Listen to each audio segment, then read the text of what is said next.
बाप द्वारा ज्ञान का तीसरा नेत्र लेकर ईश्वरी गोद में रहने वाले बाबा के बच्चों को ओम शांति।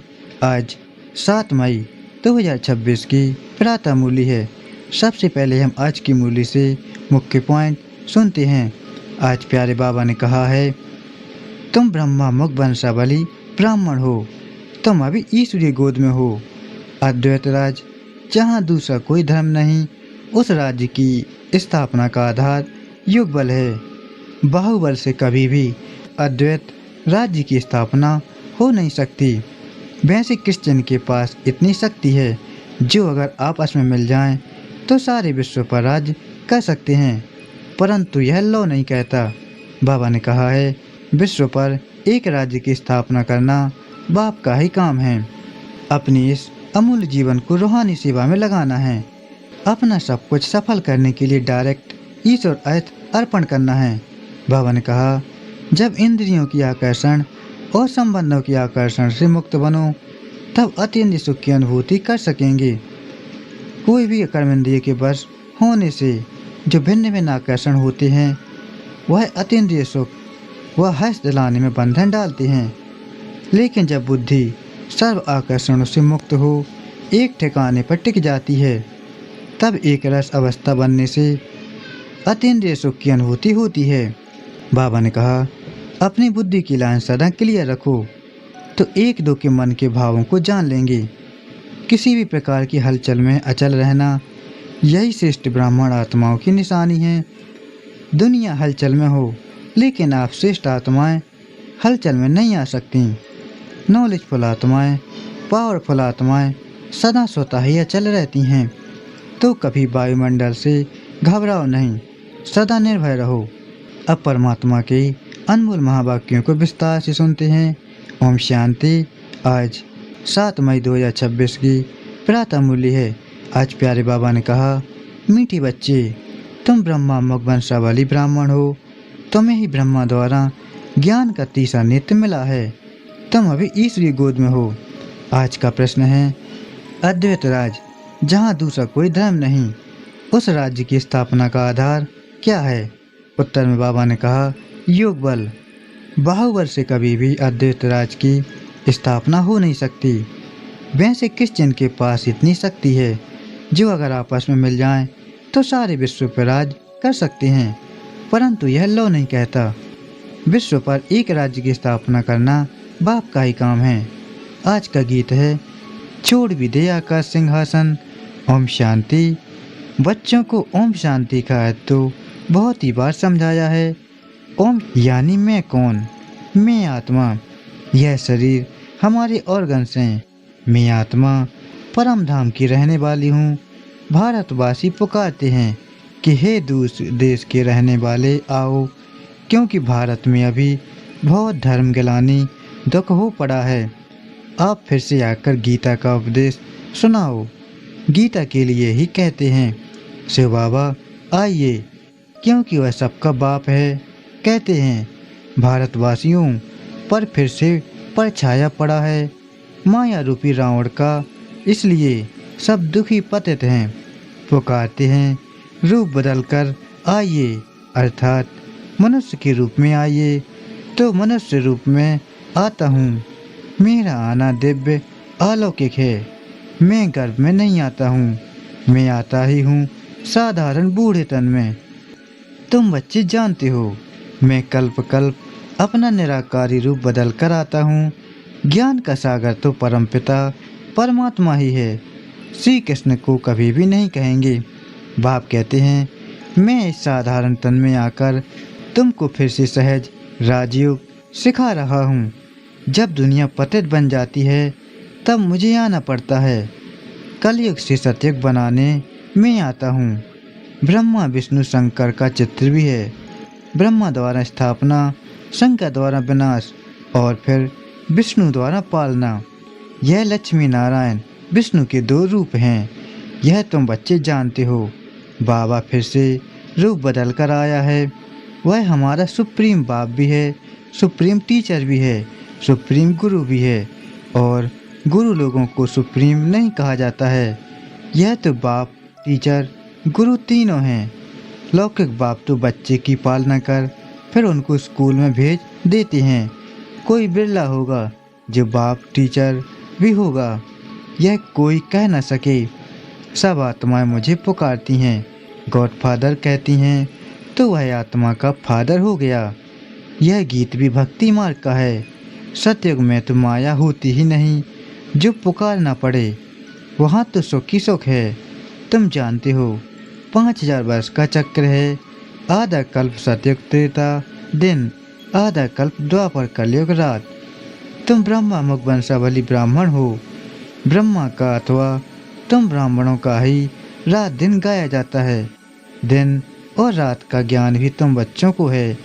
लक्ष्मी नारायण को यह ज्ञान नहीं। अभी तुम संगम पर हो, जानते हो। अभी भक्ति मार्ग पूरा हो, दिन उदय होता है। यह ज्ञान अभी तुमको बाप द्वारा मिला है। कलयुग में व सतयुग में यह ज्ञान किसको भी होता नहीं, इसलिए गाया जाता है। ब्रह्मा का दिन, ब्रह्मा की रात। तुम अभी सूर्यवंशी चंद्रवंशी राज्य पाने का पुरुषार्थ कर रहे हो, फिर आधा कल्प के बाद तुम राज्य गंवाते हो। यह ज्ञान तुम ब्राह्मणों के सिवाय कोई को नहीं है। तुम देवताएं बन जाएंगे, फिर यह ज्ञान रहेगा नहीं। अभी है रात्रि, शिवरात्रि भी गाई जाती है। श्री कृष्ण की भी रात्रि कहते हैं, परंतु उसका अर्थ नहीं समझते। शिव की जयंती अर्थात शिव का रीइंकॉर्नेशन होता है। ऐसे बाप का दिवस कम से कम 1 मास मनाना चाहिए, जो सारी सृष्टि को पत्र से पावन बनाते हैं। उनका हॉलीडे भी मनाते हैं। बाप कहते हैं, मैं सबका लिबरेटर हूँ, गाइड बन सबको ले जाता हूँ। अभी तुम पुरुषार्थ करते हो राजयोग सीखने का। बाप तुमको ज्ञान का तीसरा नेत्र दे रहे हैं। आत्मा का रूप क्या है यह भी किसको पता नहीं है। बाप कहते हैं, तुम आत्मा ना अंगुष्ठी मिसल हो, ना अखंड ज्योति मिसल हो। तुम तो स्टार हो, बिंदी मिसल।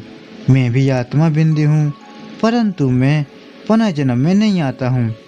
मेरी महिमा ही अलग है। मैं सुप्रीम होने के कारण जन्म मरण के चक्कर में नहीं आता हूँ। तुम आत्माएं शरीर में आती हो तो 84 जन्म लेती हो। मैं शरीर में प्रवेश करता हूँ, यह लोन लिया हुआ है। बाप समझाते हैं, तुम भी आत्मा हो, परंतु तुम अपने को रियलाइज नहीं करते हो कि हम आत्मा हैं। आत्मा ही बाप को याद करती है, दुख में हमेशा याद करती हैं, हे भगवान, हे रहम दिल बाबा, रहम करो। रहम मांगते हो क्योंकि वह बाप ही नॉलेजफुल, ब्लिसफुल, प्योरिटीफुल है। ज्ञान में भी फुल है, ज्ञान का सागर है। मनुष्य को यह महिमा दे नहीं सकते हैं। सारी दुनिया पर ब्लिस करना यह बाप का ही काम है। वह है रचयिता, बाकी सब है रचना। क्रिएटर रचना को क्रिएट करते हैं। पहले पहले स्त्री को एडॉप्ट करते हैं, फिर उनके द्वारा रचना रचते हैं, फिर उनकी पालना भी करते हैं, विनाश नहीं करते। यह बेहद का बाप आकर स्थापना पालना विनाश कराते हैं। आदि सनातन देवी देवता धर्म की पालना कराते हैं। सत्ययुग आदि में फट से राजधानी स्थापन हो जाती है और धर्म वाले तो सिर्फ अपना अपना धर्म स्थापन करते हैं। फिर जब लाखों करोड़ों की अंदाज में वृद्धि हो जाती है तब राजाई होती है। अभी तुम राजधानी स्थापन कर रहे हो। योग बल से तुम सारे विश्व के मालिक बनते हो। बाहुबल से कभी कोई विश्व पर राजाई कर नहीं सकता। बाबा ने समझाया है, क्रिश्चियन में इतनी ताकत है, वह आपस में मिल जाएं तो सारे विश्व पर राज कर सकते हैं, परंतु बाहुबल से विश्व पर राज्य पाएं यह लॉ नहीं कहता।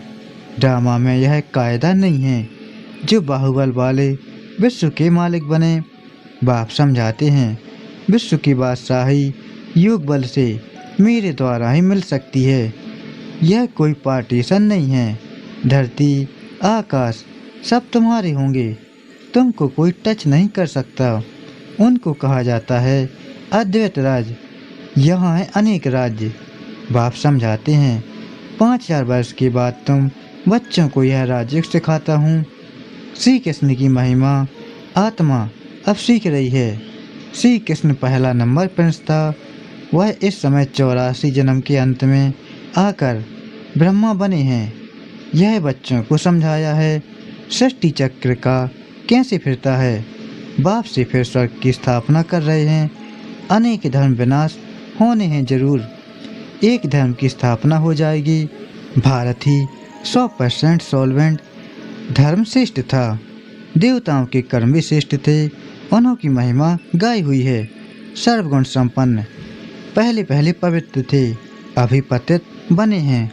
फिर बाप आकर स्त्री पुरुष दोनों को पवित्र बनाते हैं। रक्षाबंधन का उत्सव इतना क्यों मनाते हैं, यह कोई को पता नहीं है।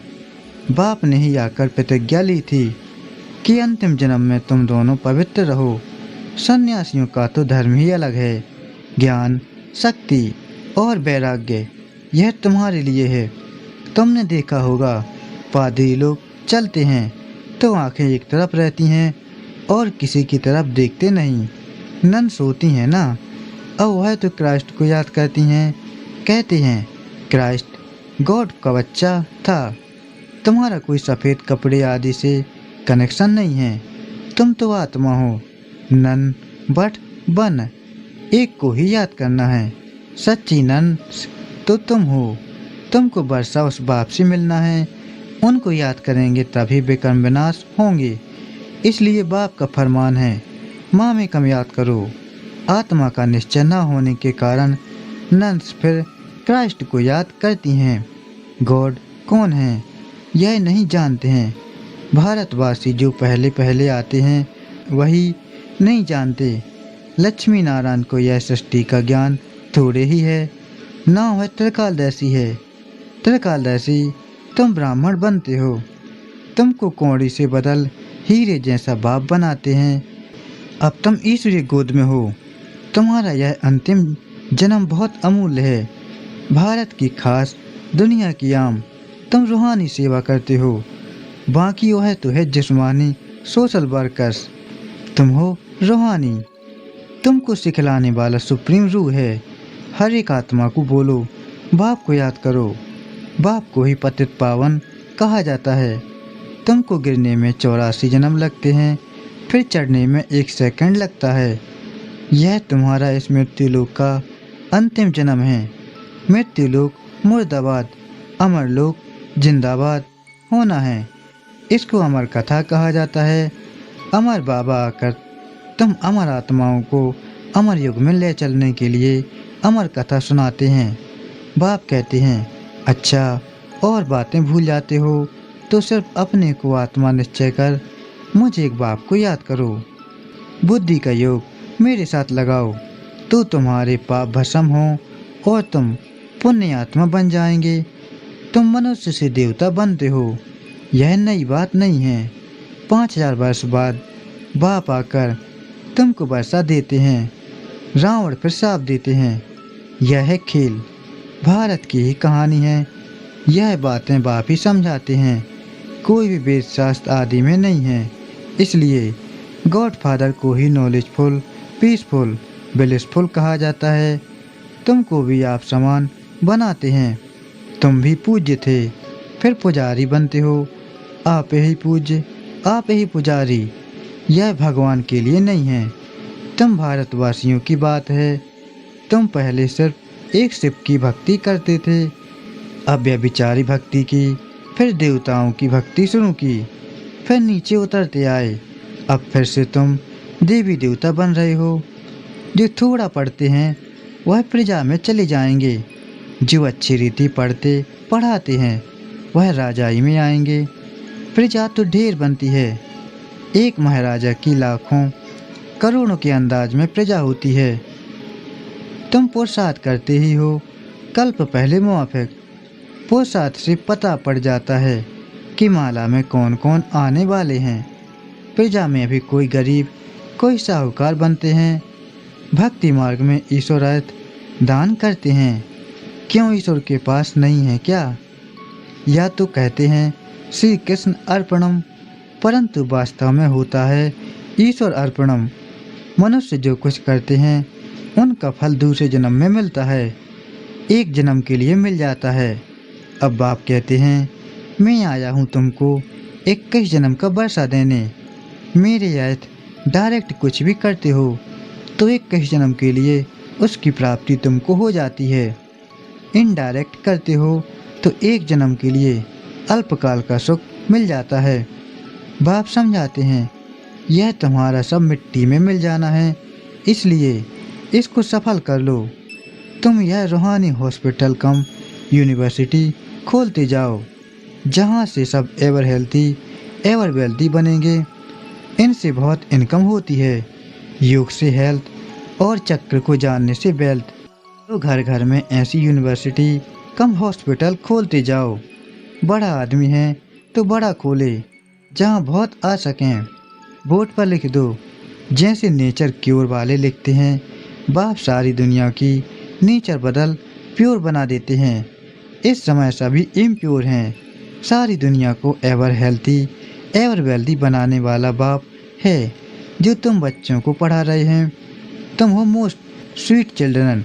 अच्छा, मीठे मीठे से खिलाड़ी बच्चों प्रति माता पिता बाप दादा का याद प्यार और गुड मॉर्निंग। रूहानी बाप की रूहानी बच्चों को नमस्ते। हम रूहानी बच्चों की रूहानी माता पिता बाप दादा को याद प्यार गुड मॉर्निंग और नमस्ते। शुक्रिया बाबा, आपका पद्मों पद्मों गुना शुक्रिया। आज धारणा के लिए मुख्य सार है। पहला है, अपनी इस अमूल्य जीवन को रूहानी सेवा में लगाना है। खास भारत आम सारी दुनिया की सेवा करनी है। दूसरा है, अपना सब कुछ सफल करने के लिए डायरेक्ट ईश्वर अर्थ अर्पण करना है। रूहानी हॉस्पिटल और यूनिवर्सिटी खोलनी है। आज का दिव्य वरदान है, एक रस स्थिति द्वारा अतीन्द्रिय सुख की अनुभूति करने वाले सर्व आकर्षणों से मुक्त भव। जब इंद्रियों की आकर्षण और संबंधों की आकर्षण से मुक्त बनो, तब अतीन्द्रिय सुख की अनुभूति कर सकेंगे। कोई भी कर्मेंद्रिय के वश होने से जो भिन्न भिन्न आकर्षण होते हैं, वह अतीन्द्रिय सुख व हर्ष दिलाने में बंधन डालते हैं। लेकिन जब बुद्धि सर्व आकर्षणों से मुक्त हो एक ठिकाने पर टिक जाती है, हलचल समाप्त हो जाती है, तब एक रस अवस्था बनने से अतीन्द्रिय सुख की अनुभूति होती है। आज का स्लोगन है, अपनी बुद्धि की लाइन सदा क्लियर रखो तो एक दो के मन के भावों को जान सकेंगे।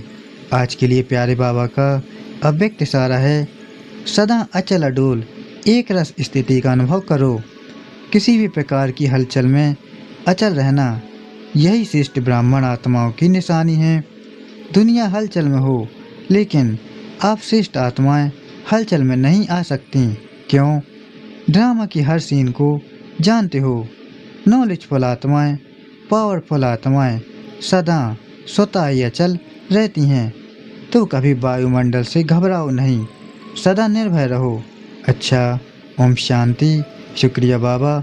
ओम शांति।